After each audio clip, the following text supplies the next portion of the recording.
नमस्कार दोस्तों। जैसे कि आप जानते हैं कि कल सुबह आपका 12वीं का पेपर राजनीति विषय का है। तो इसके लिए मैं आपके लिए प्रश्न उत्तर लेकर आया हूँ। पूरा पेपर आपको मिलेगा देखने को, जिसमें पहला क्वेश्चन है सही विकल्प चुनकर लिखिए। तो पहला प्रश्न होगा आपका, बोल्शेविक क्रांति हुई थी। आंसर हो जाएगा आपका 1917। आंसर क्या आ जाएगा इसका 1917। इसी के साथ हम देखते हैं अगला वाला प्रश्न, किस देश ने खुले द्वार की नीति अपनाई थी। आपका आंसर होगा चीन।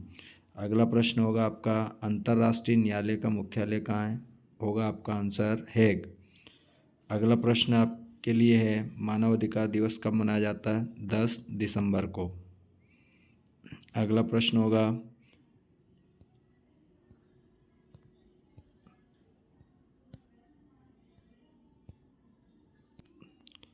पृथ्वी सम्मेलन कहाँ पर हुआ था। तो पृथ्वी सम्मेलन होगा आपका ब्राज़ील के शहर रियो डी जेनेरियो में। अगला प्रश्न होगा, Indira is India, India is Indira का नारा किसने दिया था। DK बरुआ ने। अगला 7वां प्रश्न, संयुक्त राष्ट्र संघ के प्रथम महासचिव कौन थे। आंसर होगा आपका ट्रिगवेली नॉर्वे। कहाँ के रहने वाले थे, ट्रिगवेली नॉर्वे के थे। अगला प्रश्न है आपका, द्वितीय पंचवर्षीय योजना के वास्तुकार कौन थे। PC महालनोबिस। अगला प्रश्न है आपका, सन 1977 से 1979 तक गैर कांग्रेसी पार्टी के प्रथम प्रधानमंत्री कौन थे। आपका सही जवाब होगा मोरारजी देसाई।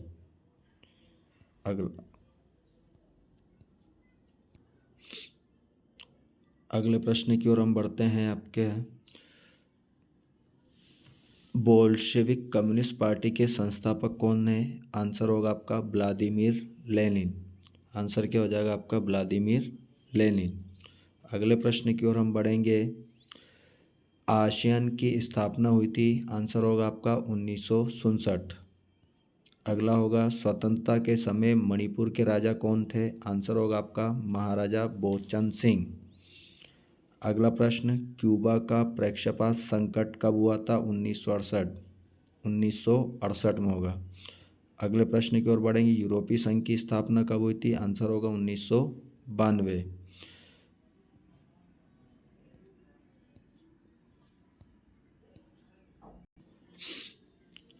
अगले प्रश्न की ओर हम बढ़ेंगे, संयुक्त राष्ट्र संघ दिवस कब मनाया जाता है। 24 अक्टूबर 1945 को। कब मनाया जाएगा, 24 अक्टूबर 1945 को इसका आंसर होगा।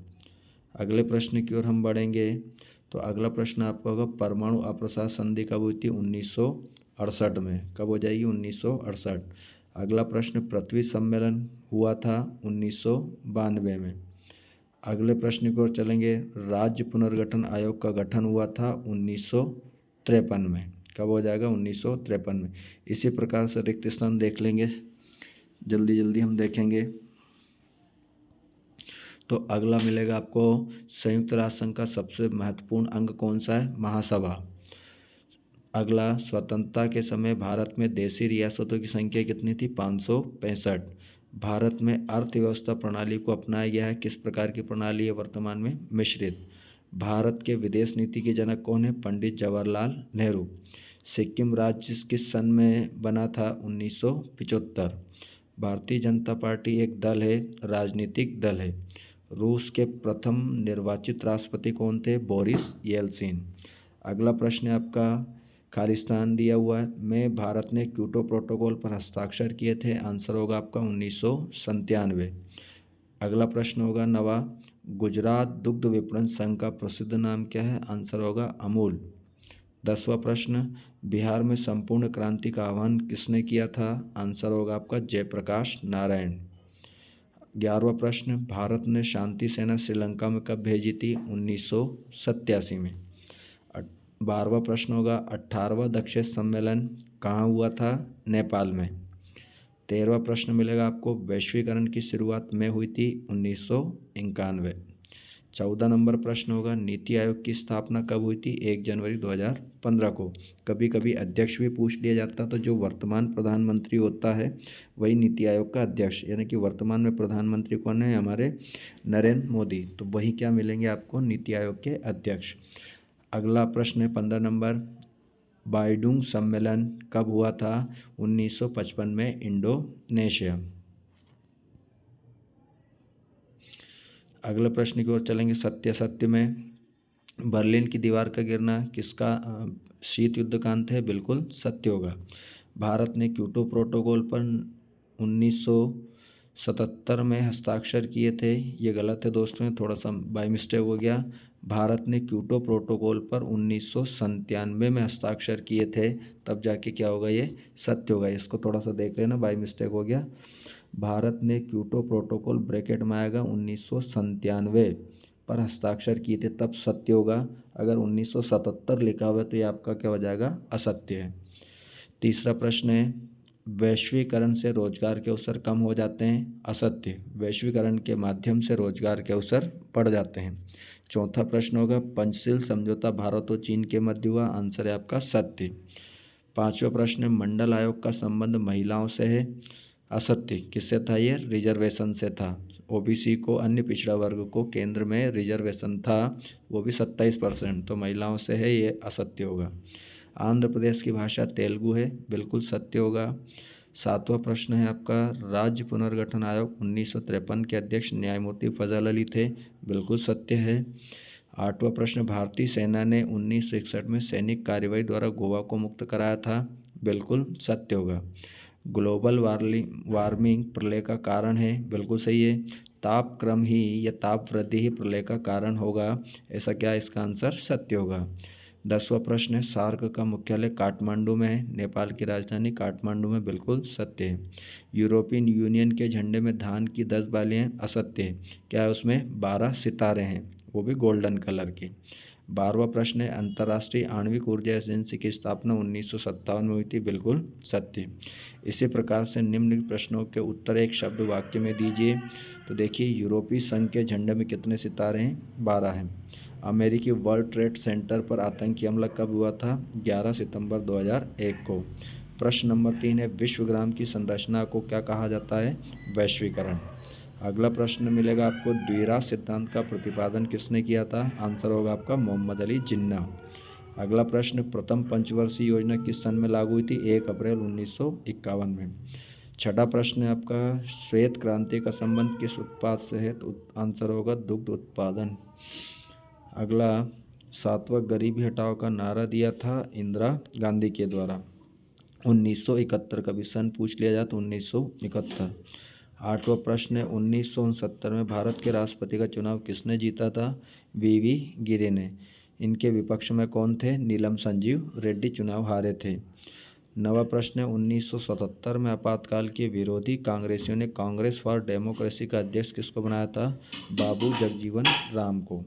10वां प्रश्न मिलेगा आपको, वैश्वीकरण का क्या अर्थ है? तो जब किसी देश को विभिन्न राष्ट्रों के साथ वस्तु, सेवा, पूंजी एवं बौद्धिक संपदा के बिना किसी प्रतिबंध के आदान प्रदान करना होता है, तो वही क्या कहलाता है? आपका वैश्वीकरण। 11वां प्रश्न है, यूनेस्को का पूरा नाम? इंग्लिश में लिखना हो या हिंदी में? United Nation Educational, Scientific and Cultural Organization, यानी कि हिंदी में क्या हो जाएगा? संयुक्त राष्ट्र शैक्षिक, वैज्ञानिक और सांस्कृतिक संगठन होगा। प्रश्न नंबर 12, आसन शैली क्या है? आसन सदस्यों के अनौपचारिक और सहयोगपूर्ण कामकाज की शैली को क्या कहा जाता है? आसन शैली कहा जाता है। इराक ने कुवैत के किस संसाधन पर कब्जा किया है? तो आंसर होगा आपका तेल। भारतीय संविधान के 17 अनुच्छेद में क्या वर्णित है? तो अनुच्छेद 17 के अनुसार अस्पृश्यता को समाप्त कर दिया गया है। प्रश्न नंबर 15, कांग्रेस सोशलिस्ट पार्टी के संस्थापक कौन थे? आंसर क्या मिलेगा आपको? आचार्य नरेंद्र देव। भारतीय राजनीति का सर्वाधिक विवादास्पद प्रकरण कौन सा है? तो 1975 का आपातकाल। प्रश्न नंबर 17, PWG का पूरा नाम क्या? People's war group. प्रश्न नंबर 18, कुछ कांग्रेसियों ने जगजीवन राम के नेतृत्व में कौन सी पार्टी बनाई थी? आंसर होगा आपका कांग्रेस फॉर डेमोक्रेसी। प्रश्न नंबर 19, 1975 में आपातकाल की घोषणा करने वाले भारत के राष्ट्रपति कौन थे? फखरुद्दीन अली अहमद। प्रश्न नंबर 20, लिट्टे का पूरा नाम क्या है? Liberation tiger of Tamil Eelam. सही जोड़ी पे आ जाते हैं हम। यूरोपीय संघ को नोबेल पुरस्कार कब मिला? 2012। शिमला समझौता कब हुआ था? 1972। भारत का प्रथम परमाणु परीक्षण 1974। संयुक्त राष्ट्र संघ की स्थापना 24 अक्टूबर 1945। इसी प्रकार से पांचवा प्रश्न, वैश्वीकरण की स्थापना 1991। छठा प्रश्न, परमाणु अप्रसार संधि 1968। बांग्लादेश की भारत द्वारा मान्यता 1971। उत्तर अटलांटिक संधि संगठन यानी कि नाटो, NATO, नाटो कब बना था? 1949। मानवाधिकार दिवस कब मनाया जाता? 10 दिसंबर। रियो डी जेनेरियो सम्मेलन यानी कि ब्राज़ील में कब हुआ था? 1992। विश्व एड्स दिवस कब मनाया जाता है? 1 दिसंबर। 2 अंक वाले प्रश्न है, शॉक थेरेपी का अर्थ लिखिए। इसके अथवा में दिया परचेसिंग पावर ऑफ पैरिटी का अर्थ। सेकंड प्रश्न, BWCM CWC क्या है अथवा WSF क्या है? प्रश्न नंबर 3, सिंडिकेट का क्या अर्थ है अथवा दल बदल क्या है? प्रश्न नंबर 4, ऑपरेशन ब्लू स्टार क्या है अथवा भारत के किस क्षेत्र को 7 बहने वाला राज्य कहा जाता है? प्रश्न नंबर 5, आंसू क्या है अथवा मंडल आयोग क्या है? प्रश्न नंबर 6 दिया हुआ, गठबंधन की राजनीति किसे कहा जाता है? अगला प्रश्न है, कांग्रेस सिंडिकेट क्या होता है? इसके अथवा में दिया दल बदल क्या है? अगला प्रश्न है आपका 42वां संविधान संशोधन क्या है? अथवा में दिया आपातकाल के 2 सबक लिखिए। प्रश्न नंबर 7वां, मुंबई प्लान क्या था? अथवा में दिया साझी संपदा संसाधन किसे कहते हैं? प्रश्न नंबर अगला दिया है, प्रेस की आज़ादी पर रोक यानी प्रेस सेंसरशिप क्या होती है?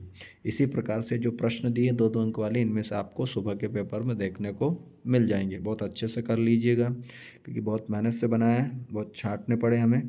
उसके बाद 3 अंक वाले प्रश्न दिए हैं, आसियान संगठन के प्रमुख उद्देश्य अथवा में है, भारत पर 1962 के चीन द्वारा किए गए आक्रमण के मुख्य परिणामों का मूल्यांकन करना है। प्रश्न नंबर 2, सोवियत संघ के विघटन के परिणाम लिखिए। इसके अथवा में दिया सोवियत प्रणाली के कोई 3 दोष लिखिए। तीसरा प्रश्न है, हैदराबाद रियासत का भारतीय संघ में विलय कैसे हुआ था? ये इसके अथवा में हरित क्रांति किसे कहते हैं? अगला प्रश्न दिया आपको, नक्सलवादी आंदोलन क्या है? लिखिए। अथवा में दिया संयुक्त राष्ट्र संघ के 3 उद्देश्य लिखिए। इसी प्रकार से 4 अंक के प्रश्न लेकर आया हूँ। अंतर्राष्ट्रीय संगठन के कार्य या फिर अलगाववादी आंदोलन देश के विकास में किस प्रकार से बाधा है, इसको समझाना है। अगला प्रश्न है, भारत चीन के मध्य मतभेदों के 4 कारण लिखिए। अथवा में दिया दक्षिण एशिया की किन्हीं 4 विशेषताओं को लिखिए। अगला प्रश्न है आपका, राज्य पुनर्गठन आयोग को समझाइए। अथवा में दिया वैश्वीकरण की 4 विशेषता समझाइए। प्रश्न नंबर 4 दिया संयुक्त राष्ट्र संघ के प्रमुख अंगों का वर्णन कीजिए। इसके अथवा में मिलेगा आपको शरणार्थी समस्या को संक्षेप में समझाइए। अथवा में इसके बाद आपको मिला है भारतीय विदेश नीति के उद्देश्य लिखिए। इस प्रकार से इन सभी प्रश्नों को बहुत अच्छे से कर ली। सुबह का पेपर पूरा आपको इसी में से देखने को मिलेगा और अपने दोस्तों को भी शेयर कर दीजिए ताकि वो भी पेपर को अच्छे से कर पाएँ। इसी के साथ अगला जो पेपर होगा वो पेपर भी आपको मेरे YouTube चैनल पर आप लोगों को मिल जाएगा। धन्यवाद। अपने दोस्तों को शेयर कीजिए, चैनल को लाइक और सब्सक्राइब जरूर कीजिए ताकि मेरा हौसला बढ़े, तो मैं आगे भी इस तरह के वीडियो आप लोगों के लिए लाता रहूँगा। धन्यवाद।